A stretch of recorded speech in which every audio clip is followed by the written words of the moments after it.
Hi, my name's Nicole Cavender with Aero Benefits Consulting.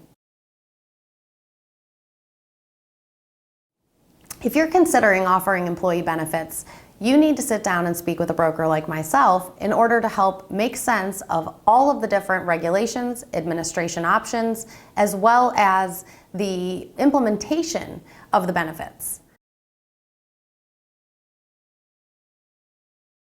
You might want to consider offering employee benefits if you're looking to recruit and retain talented employees.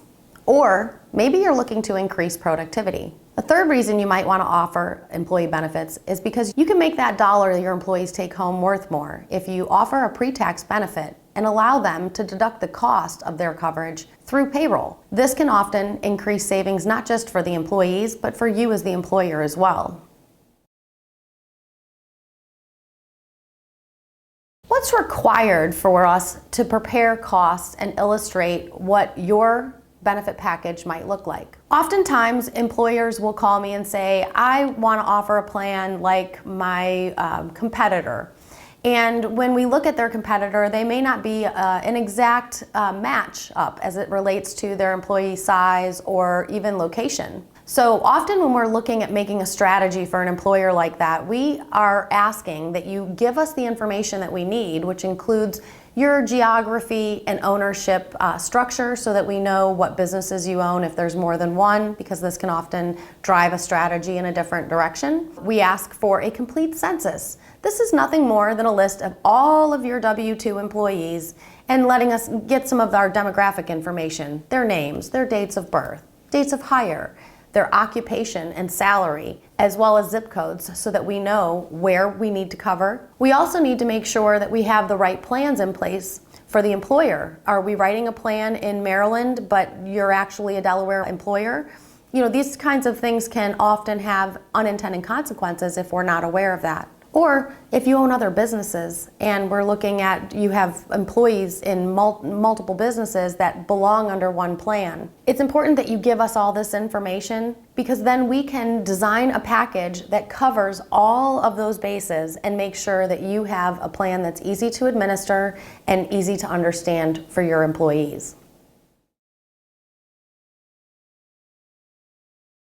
A large part of your health plan's costs are driven by the network that you give access to your employees.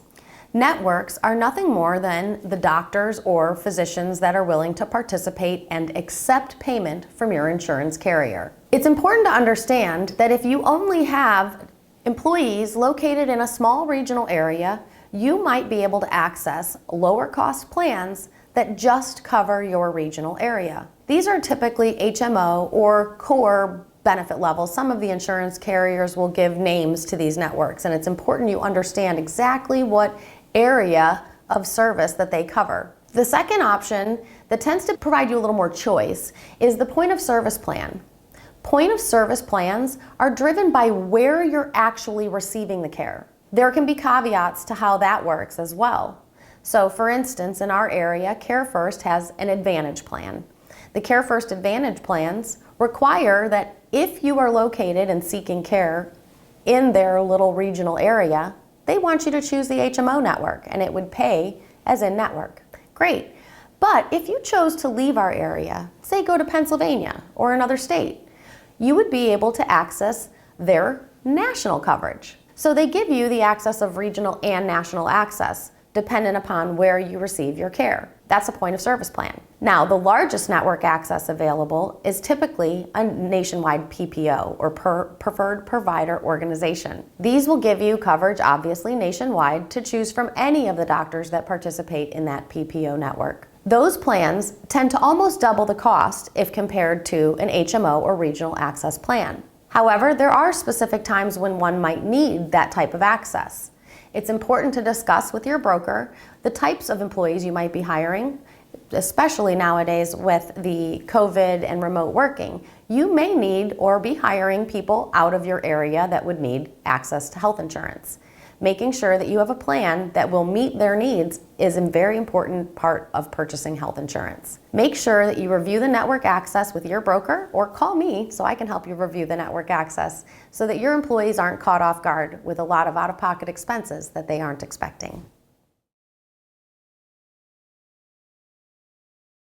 Top 3 myths about buying health insurance. I would say the top 3 myths about buying health insurance are that it is too expensive, that you don't have enough employees to purchase, or that you don't have enough people enrolling. Each of these can be discussed separately. First off, too expensive.